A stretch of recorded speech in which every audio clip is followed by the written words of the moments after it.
name popping up each morning on my screen, sending me to missions unknown.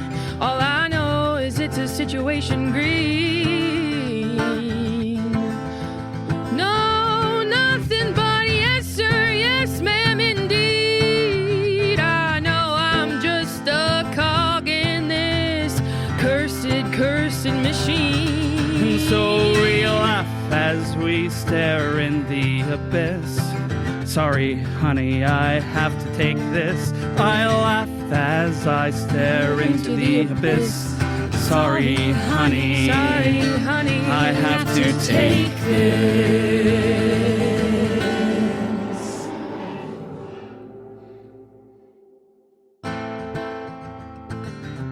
Sorry, Honey, I Have to Take This is a Delta Green actual play, so you can expect mystery mixed with cosmic horror. The characters are broken people who keep throwing themselves at the extra normal, despite it consistently breaking them and their lives further and further apart. They smile with gritted teeth as cyclopean horrors stride across far horizons, ready to move forward to try and stop the unspeakable thing with no real plan. For cosmic horror, leavened liberally with comedy, subscribe to Sorry, Honey, I Have to Take This.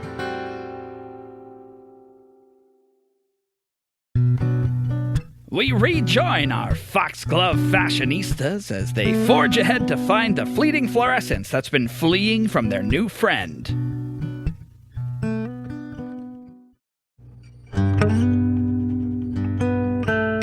So after a late night, you sleep in a bit. Yep. And it's maybe 11 as Mara and Aubrey, the two of you, pile into the pickup truck, about to head over towards Brandon's house, when descending out of the sky and simply landing in the back of the truck comes Lucas. Oh, during the day. All right. Yeah. Lucas, you good? I'm better. I think I know what I have to do now. We must find Rui. Okay. What's a subtle detail that they would notice in the light that had been obscured up to this point? In his wings, his kind of fur around his torso and his skin, which is still somewhat bandaged. But in his wings, there is a mottled gray that spreads throughout it when hit by the sunlight, almost like cobwebs connecting through the wings from tip to his body. They glisten slightly and add an added sense of fragility to his wings, which have a lot of strength to them. But something about that structure makes it seem more delicate. It's Saturday, the trapeze event and the midnight fashion show having happened late Friday night. People are out and about, walking with their families, going to and leaving brunch. It just feels like a normal, comfortable city. It feels like the place that you call home. You don't draw too many eyes as you have this black lump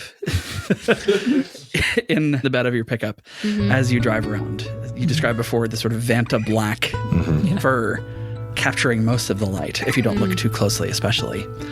You drive up near the top of Hagelin Hill, just a few blocks away from the radio towers, the last high point that Aubrey jumped from. Whoa.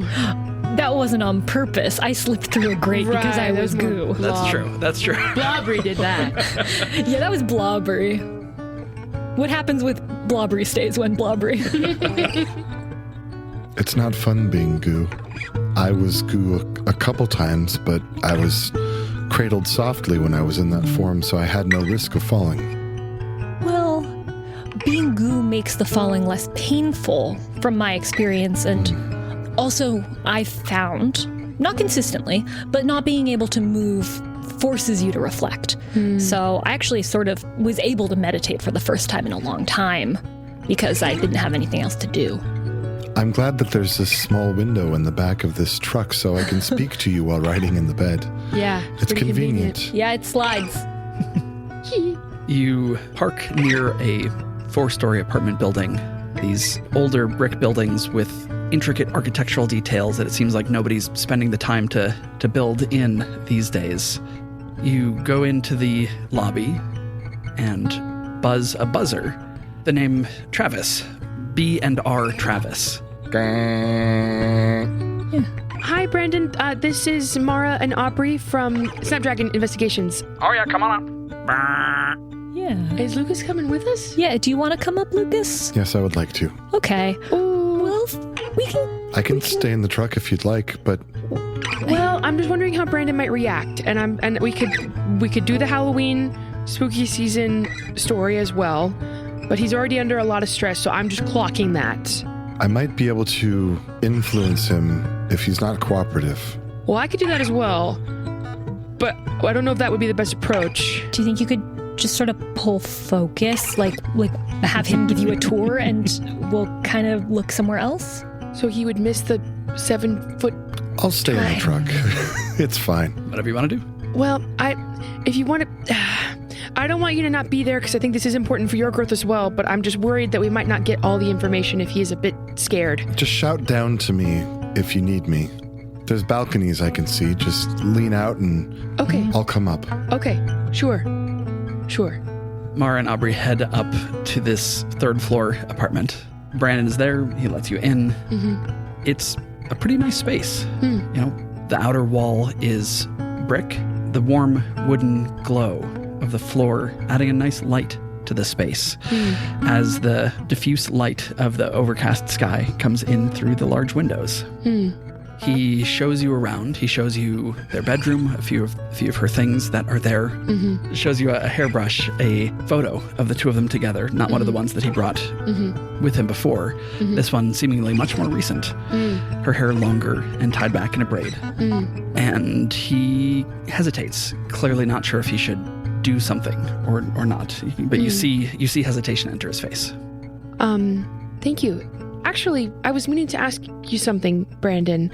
Another case that we were working on, it led us to Foxglove Flight the other night, where we learned the name of some costuming and that Ruri was working on that event.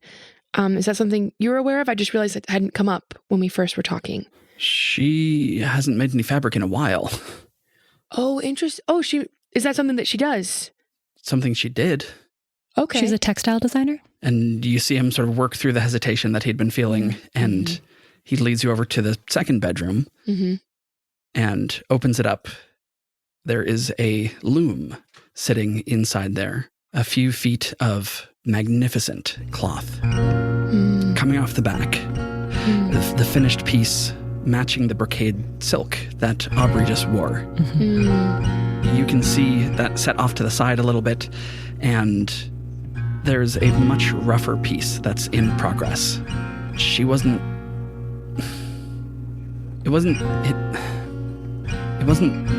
It took a lot out of her to work on these things. She got sick after working on it for a while, and I asked her to stop, and she did. And I thought it would be a nice gesture for our anniversary to try and make her something, but I'm not any good at it. You see this just very amateurish piece of striped cloth in progress on the loom. Yeah, I think it's thoughtful. How recent was the last piece that she completed? He picks up the silk. This is a few years old, about 2 years ago. So it's been about 2 years since she's made anything? Yeah. Was the illness repetitive stress from weaving, or was it more more abstractly connected? She would get so focused on it. It's like she wouldn't do anything else. She would lose weight. She wouldn't sleep. Okay. I want to use my elementary ability to look around. I want to make sure that Rui hasn't been here more recently than we are aware, but I'm also looking for traces of the presence of, I guess, the Weaver. Or if it was 2 years ago, I mean, is everybody that was in Freddy's thing, are they free now? I mean, if it was 2 years ago, that just sounds an awful lot like the Inspiration and Run Yourself Ragged thing. Sure. It just had the same ring to it, but maybe that's not it. I mean, Freddy would have been certainly operating 2 years ago. Yeah, and if she was in the circles, same circles as the cat, I was like, oh, well, interesting. Anyway. Yeah, but I think if Lucas is being guided by what he's increasingly described as strings or woven elements, if that's something that she deals in, I want to know if this is a being that she's encountered before or if there's another kind of magical deal or influence that is surrounding this loom. Yeah, Aubrey, go ahead and make that elementary roll. And after she does that, I would love either perception or vigilance from Lucas as he's sitting outside. Ooh. How difficult? I believe your skill always rolls against hard. Is it? I think it's a hard I check, think it's right? already hard. Yeah, great. Thank you. This is a joint roll? Since Or you're separate outside by rolls? yourself, No. this would be a separate roll. Okay.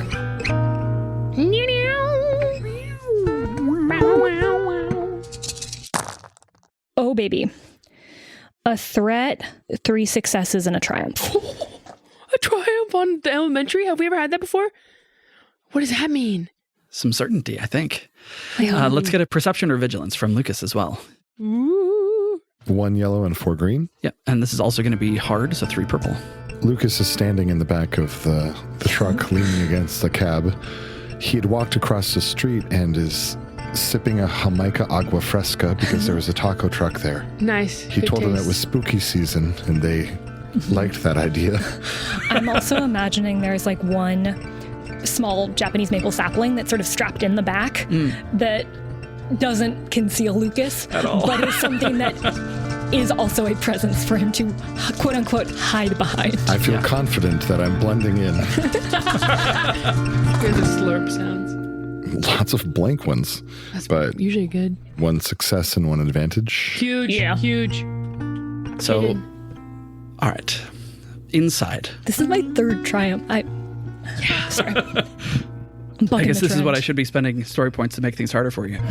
Aubrey is looking around, taking in the whole space, examining the cloth that Brandon made, the cloth that Rui made, opening up drawers, looking for thread, looking for materials. What Aubrey notices is not a connection to this marble woman, the weaver, this statue. What she finds are little downy feathers, a few that weren't yet spun into thread. Feathers into thread is wild. So think about what you want the triumph to be, as we're going to go outside for just a second. Lucas, sitting in the back, drinking your agua fresca. There's a soft glow circling someone who's sitting on a bench across the street from this apartment building. You look, and that's definitely Rui sitting there. Whoa. Baseball cap, sunglasses, but it's her. I vault out of the truck, sure of who I'm looking at. The agua fresca tumbles out of my grip, clattering and spilling onto the ground. And I calmly take step by step by step by step until I am standing in front of her. And again, A secret notepad with a message has been handed across the table. Flip it the other way, and then just turn the page. my arms spread open, my wings reaching their full size. I make eye contact with Rui, and a voice uncontrollably erupts from me saying, "He knows!" And the glow is gone. Ooh. Rui looks up at Lucas, this horrible figure. She sees the light around him dim as he utters these 2 words. And rather than reacting in terror, she just deflates a little bit, nods her head. I thought so. Lucas shakes his head. He feels the weight of the light, of this particular light, off of his shoulders. He feels both relief and exhaustion at the same time. The wounds to his legs, before almost not noticeable, start to ache. He's free in this moment, but he has another thing to ask her. What's that? Rui, can you cut the thread to me, to her, so I am no longer a servant of her fate? All of my tools are inside. Come on. She starts walking towards the apartment building. If you all have an idea for the triumph, I'm interested to hear what it is. Can I hold on to it for what's about to happen, maybe? Is there something you have in mind? I can have you be reminded of a story you once heard. Sure. As Aubrey looks at this loom, at these feathers, at this thread. Oh, I think I know. What's that? I wonder if she might be an animal bride who once maybe had feathers, maybe a crane wife or a swan or another bird that she could don and take off at will. And she put those away in a trunk, or maybe lost them when she fell in love with a human. Or maybe they were damaged, but she was trying to make them again. Or trying to get that flight back. There's a story in Japanese folklore of the crane wife. A young man, while traveling, finds a crane caught in a trap. With an injured wing. And sets it free. Nurses it back to health. It goes off on its migration, soaring off over the snow. And not long after, a beautiful young woman shows up at his door. And they fall in love, and they marry, and they're very happy, but they're very poor. He keeps looking for work and finding none, and debt is piling up. So to support the both of them, she pours herself into making cloth from her own feathers. Quite literally putting herself into this work. It sells incredibly well, commands a high price. Their money problems are a thing of the past. They live easily together for a while. But it takes a toll on her. And back inside, Brandon says, she made me promise never to come into this room. But I thought she hadn't used it in so long that it would be okay, that I could make her something that... Then I found... And he points at the feathers, and then... she came home and I was in here working on it, and then she left. We didn't even exchange words. It's possible there's a conversation she's afraid to have with you. And the front door opens. It's done. I found her. Here she is. Brandon. I'm sorry. You can see Brandon and Rui avoiding eye contact with each other. Neither of them sure what to do. You see Rui takes on more avian aspects. Visible feathers. Still mostly human, but her neck long, graceful. She looks back to Lucas and says, it's just so much easier to keep that form if they don't know. I'll get my tools. And keeping her eyes downcast, brushes past Brandon and into her loom room and starts digging around in the cabinets. Did you tell her, Lucas? Yes. Do you know what you told her? No. But I can feel that it was between them, that I've changed something between them. And I feel horrible. But that's not new. But I think she might be able to help me. She has skills with fabric, cloth, threads, and I think she may be able to, I hope, cut the tie between me and the Weaver. As you say Weaver, the light appears again. No. Surrounding Aubrey, surrounding Mara, and in something you've never experienced, extending out beyond them, enveloping Brandon and Rui, and expanding out and out beyond the space. And it's up to you if you want to deliver the message. It's up to you if Rui comes back and cuts the thread before it comes spilling out. To me, the scope and size of this light feels undeniable. The thread is not broken. I can't keep this in. The moment is happening to me, and even if I want to, I feel like I cannot stop it. The soft glow that filled this space dims the color draining out of the room. Imagine a lace of darkness spinning itself out and around Lucas, extending out, surrounding him in a halo of fabric that drinks the light. His wings spread, and he speaks. Flee! This city will become a chessboard, a battlefield. Flee if you would live in peace. Flee before the gate closes. For a moment, I stand still in shock, and then as I realize what's happening, I rush up to hug Lucas so that when he returns to himself, he knows we're not mad. Mara will do the same. The light in the room returning to normal.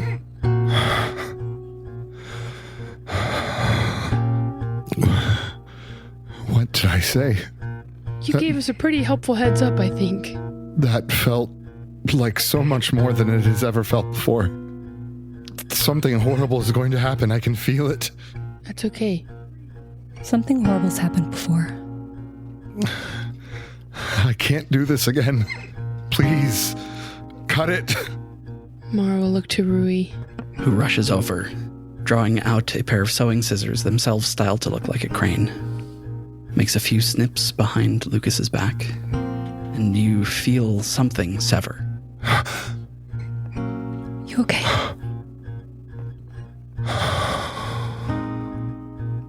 It's gone. She's not with me anymore. How are you feeling? Lost. That's okay. What do I do now? What have I done? No, Lucas, this is a good thing. You'll be able to find the light in wherever you want to find it now. You can make those choices. You can live your life. What do I do now? What have I done? Brandon, unable to make eye contact with any of you, looking over at the loom, his amateurish cloth, looking down. Rui, I'm sorry. Rui, are you in danger? He broke his promise to me. I don't know if I can stay. He looked in the room. Oh. Does that mean you have to leave? Does it mean you want to leave? I don't want to leave, but the magic relies on him not knowing. Me being able to pass relies on him not knowing. It's so much harder if they know. It is harder, but that doesn't mean it's not worth doing if it's something you want to do. Could he not just accept her as she truly is? We all look at Brandon. We all If swivel to Brandon. you all could for me, why could he not as well? Rui, I love you more than I ever thought I could love someone. If this is who you are, then this is who you are. Please stay. I don't know if my family will have me back. If they know that you know, it's just not done. That doesn't mean it can't be done. Obviously, you're in uncharted territory now, but he was willing to upend everything to come and find you, and the only reason he went in that room is because he loves you.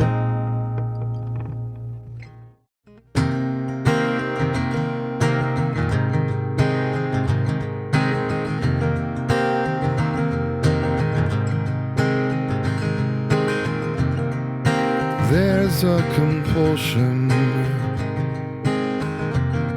that locks you in place. You feel there's something you must do, but then you see his face. There's a compulsion, it drives you away. No matter how much you want him, no matter if you want to stay, It's up to you. That compulsion, it isn't you.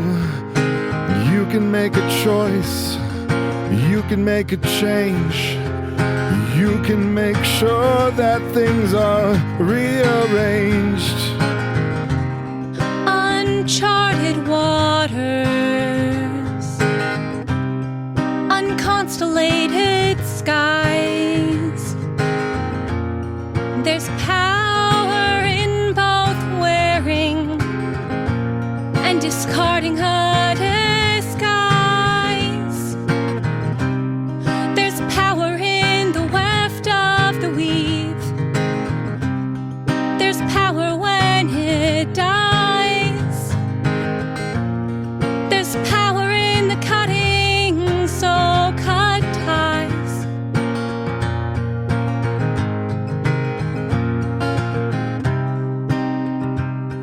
Uncharted sky, forests I've never seen. Will he really love? Will he really love the true me? Now you know that's a soil where the truth will someday grow. Now you know. Now he knows.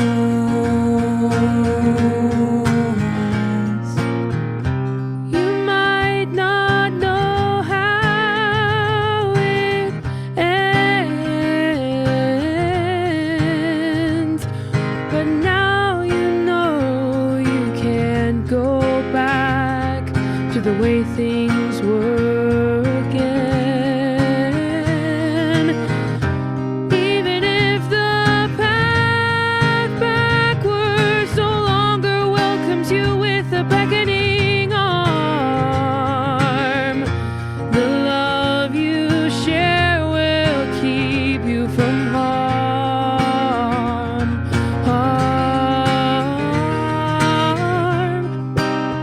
Uncharted waters. Don't you want to see where they go? Great open sky. Uncharted waters. Don't you want to see where they flow? Uncharted waters. Cut the thread. Want to see where they go? New steps ahead. Uncharted waters. Want to see where they flow? Make your own path. Where we all go.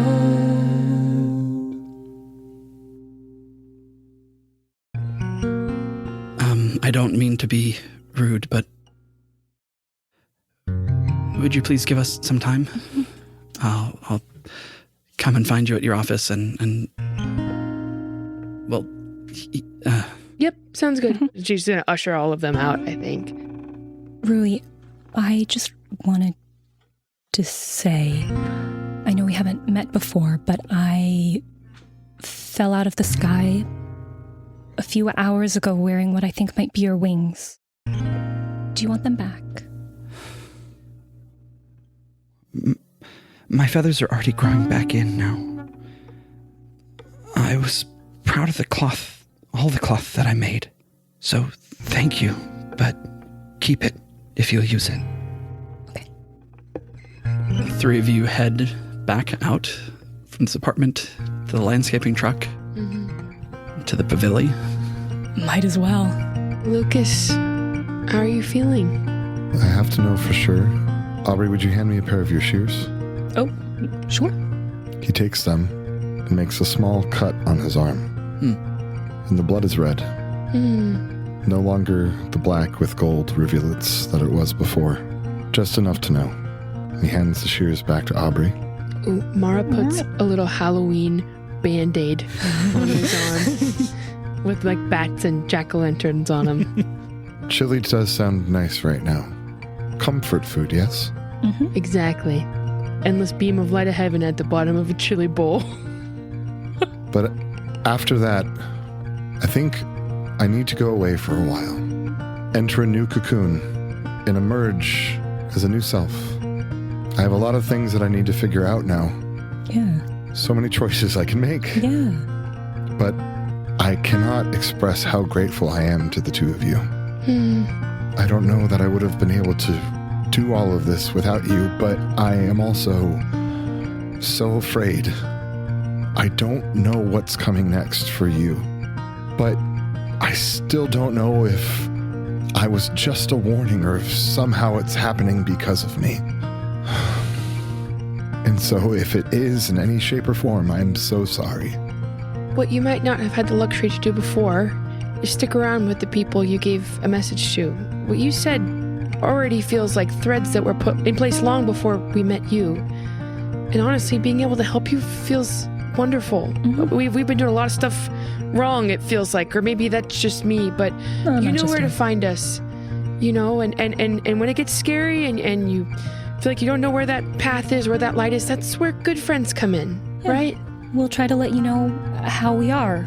I would appreciate that. And if there's any way that I can help you in these future tribulations, I may not be guided by her light, but light will still attract me. I am the Mothman after all. I know a really huge light we could use that might be able to...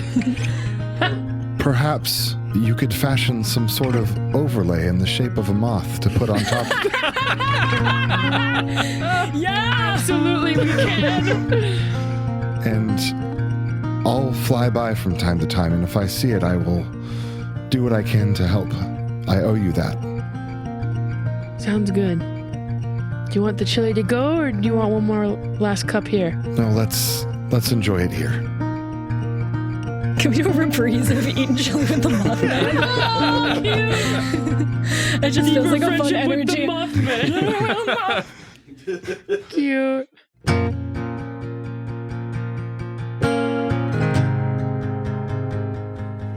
Good reprise idea. Yes, it does. Good.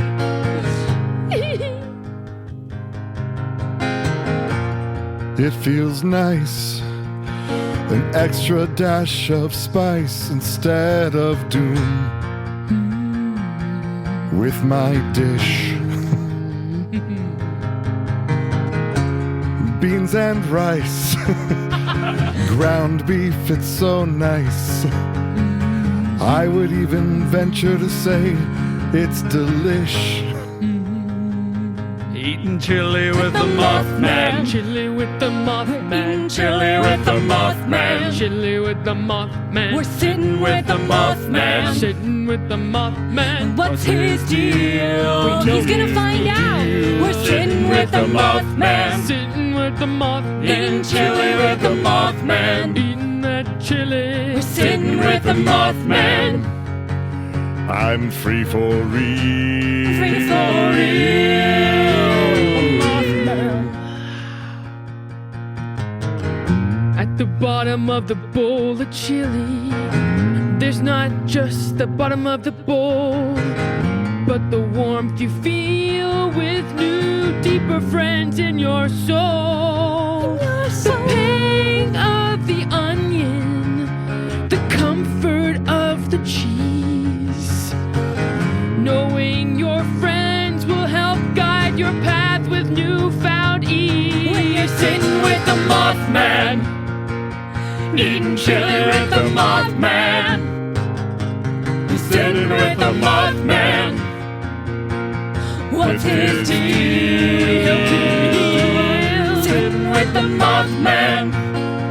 We're Eating chili with the Mothman. Sitting with the Mothman. And now I'm free. And when at night a shadow passes the moon, you know it's flying freely, avoiding doom.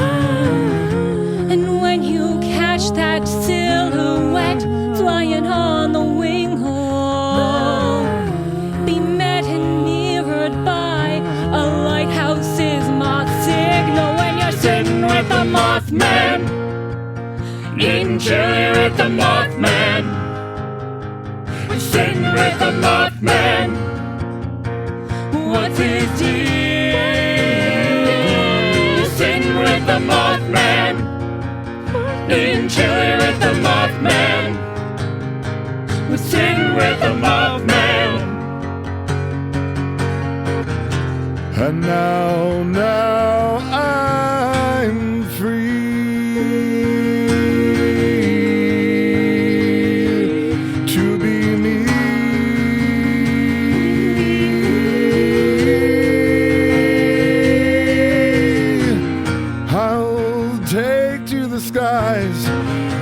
those glowing crimson eyes. You might see me again because you will forever be friends. Thank you for this chili. I feel so filled up. But now I must be going as I've emptied my cup. Now we're waving to the Mothman. After finishing chili with the Mothman. We're waving to the Mothman. as he flies away. We're waving to the Mothman. Every Chili with the Mothman. We're waving to the Mothman. But that's a story for another day.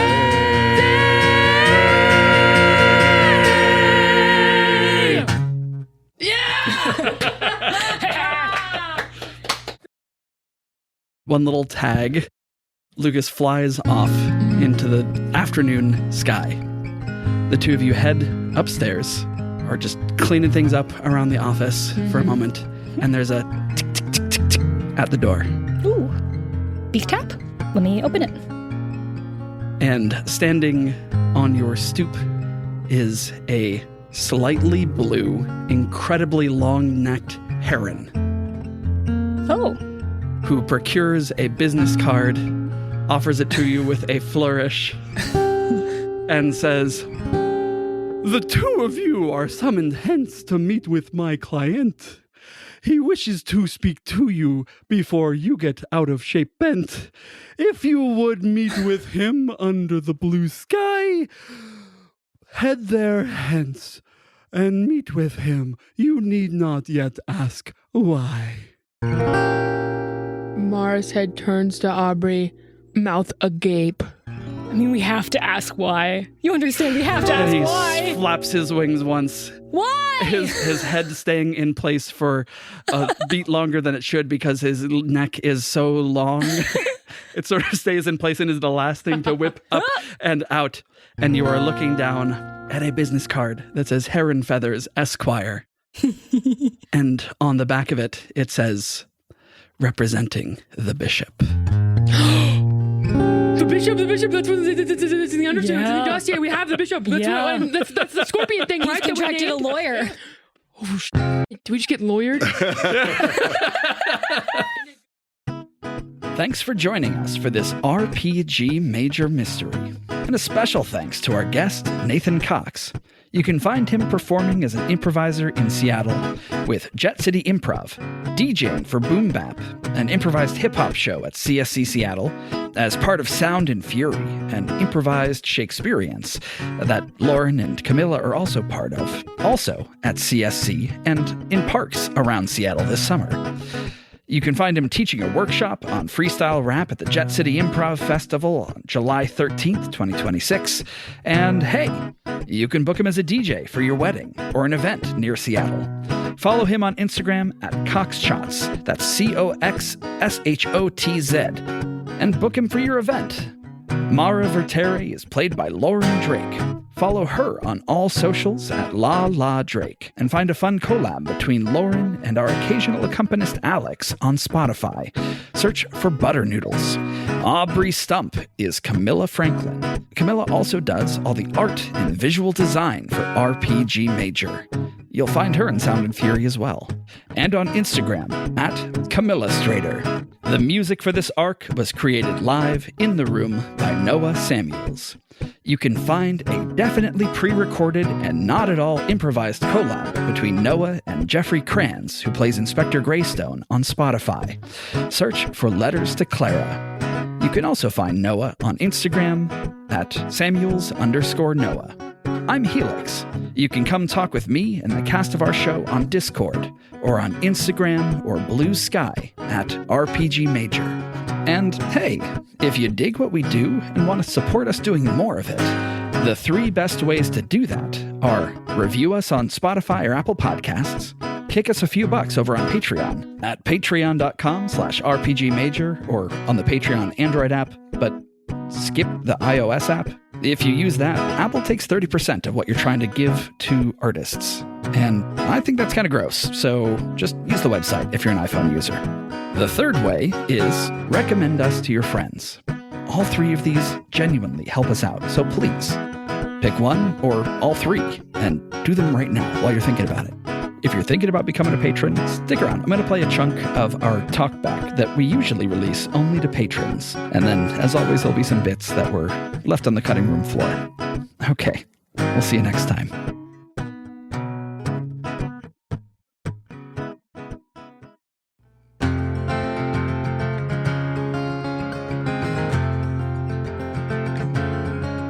Have you heard of something scary down in Derry? Something amiss I hear is bubbling over in Dublin. That's right. Something's not following nature's usual way over in Galway. Supernatural, it's all the rage. When the night falls, listening to the bad articles. When the night falls, listening to the bad articles.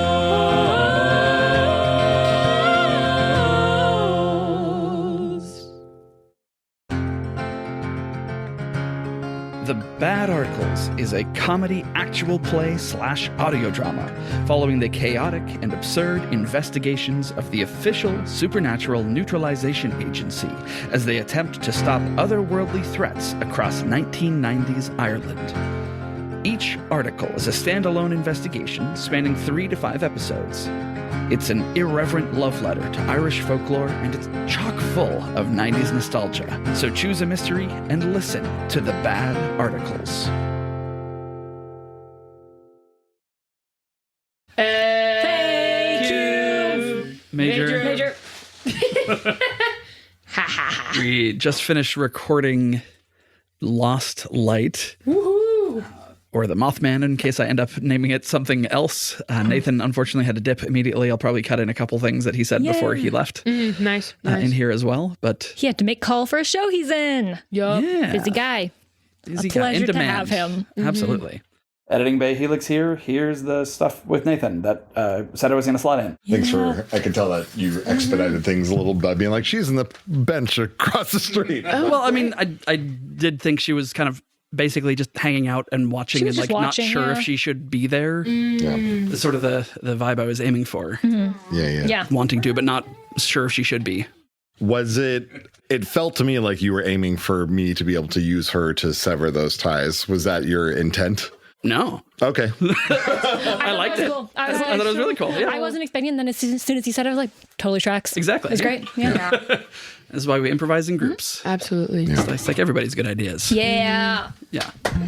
So the light was just following any fabric that she had made. Yeah. Parts of her were in it. Yes. Yeah. So it was a towel that Bert had, drew you to the Chili Pavilion. Okay. Whoa. Well, the mask. Sorry, the apron. The apron that Bert has was like her fabric. The prayer flags around the Buddhist temple. The outfit for Carlos. Right. Yeah, and the jumpsuit. Yeah. If she wants it back, she's welcome to have it back. But if she wants to leave me with a magical flying jumpsuit, I also would be okay. Yeah. That's perfectly your size. Yeah. Nice. One sleeve only. I'm sure it could be sewed back on. Cooler that way. Oh, well, yes. Yeah. Some visible stitching repair. Yeah. Well, that way you can see your tats better. Yeah. Well, thanks everybody. Thank you. Yay. So fun. I don't think we've had the game too of having like a guest that's just like clearly non-human. That was awesome. I assumed that was like pretty common. No. They're often they are often non-human, but usually. A lot of the time they're like, I have a clever magical disguise. Yeah. Reveal. It's really fun. It's really fun to just be like, no, this guy's a giant moth. Yeah, truly. In retrospect, the reaction in the room when it was just like his giant frame dips into the. No, it was beautiful. I loved it. I loved it. He loves spooky season so much. Spooky season. There had to be a goofy Band-Aid on hand. I feel like he's definitely gonna like take a trip to Mexico for Day of the Dead. Yeah. Oh, Oh yeah. my god. Gonna get really into meditation. Gonna do some circus art. Some great, like, sweet juices everywhere. See ya. Bye. Okay, back into the intentionally recorded stuff now. I'm curious. Yeah. This one I felt like I was pulling you closer to rails than any other mystery than we've ever done. Of just like, hey, the light is here. Get on the train tracks and follow them where I'm pointing. I'm curious how that felt for you all, as opposed to a little bit more you directed. Yeah, I mean, in one sense, we didn't have as much time to follow up on some of the clues we had, like the costumer or like Brandon's house, because things kept happening. At the same time, it's fun to know, hey, something's happening here. Yes. And you won't be leading the story in a boring direction if you go to this place. Yeah. And it was so tied into what Lucas wanted, that it felt like a fun to just follow it and say, okay, what are we going to find here? Fashion show? Circus? Yeah. You know? It did feel cool. And it felt like sometimes I feel like I'm twiddling my thumbs or not twiddling my thumbs, but I'm like, shoot, what do we do now? Yeah. And this was more like, all right, Drake, I know there's a pattern here. We just aren't seeing it yet, which was cool. And then it did make me feel like in the moments where I was like, oh, we know something's happening here and I can't get in the building, because not because we could have tried something else, yes, but it did make like the individual roles to get to the thing you knew were more important. If that didn't work out, usually I'm like, okay, well, we'll figure something else out, whatever. Because I was like, no, what do you mean you won't let me in? But yeah, it was cool. It was cool. For sure. But it's a lot of opportunities to get into trouble. Yeah. With being in a circus show or being in a fashion runway. That was so silly. Yeah. Jump out window. Jump out window. Did you have other threads planned? Yeah, how many other places could you have sent us to? I mean, those were the ones that I had planned. Right, I planned to send you to the temple, to the circus, and then to the midnight fashion show. Cool. I liked the idea. I mean, the temple sort of felt a little bit more like this is totally ambiguous, but it's so different from anything else that we've done, and had such a different vibe from like the church that we visited early on. Yeah, true. Oh, that's a beautiful thread. Cool. It's like, let's see what happens when this guy whose whole deal is I am nothing but my purpose is put with, hey, sit with your thoughts. That's beautiful. Just give him a little contrast. Yeah. Yeah. That was cool. And we were talking too of like him being someone that is so obviously not human. Yeah. Like having that new thing. Yeah, like I'd mentioned to Nathan, like, hey, it's totally normal for like almost all of our guests have been non-human. You can be human or not, but it's really easy to just, weave a little illusion around yourself and look human and pass most of the time if you want. And I don't think he remembered that, maybe. No, but that's great. Yeah. It's fun to have a character who's just not about that. Sure. And feeds into some of the questions too about the cost of concealment in the world, and what would it mean if people saw and understood and acknowledged magic in the world. Yeah. Can that be done without causing fear? Yeah. Mm. And some really lovely threads of like him being so clear and tied to his anchor, like emotionally and as a character, giving us a lot of like similar vibe and similar colors of what Mara and Aubrey are going through. It was really cool. Yeah. And also Camilla and I were talking on the stoop being lizards. This might be the first full arc where Editing Bay Helix here. Want to know what she was talking about? Become a patron. This is the first third of about a half-hour-long conversation. Listen to the rest at patreon.com/rpgmajor. I just don't know words for cars. You're fine. But we're going to cut this. Yeah. Oh, yeah, come on. Just funny because I'll probably put an effect on it. Oh, It doesn't matter. Yeah. Let's see, how about just a normal intercom? Oh, yeah, come on up. Okay, but what if the Weaver said it? Oh, yeah, come on up. Okay, but what if Mara said it, using the voice? Oh, yeah, come on up.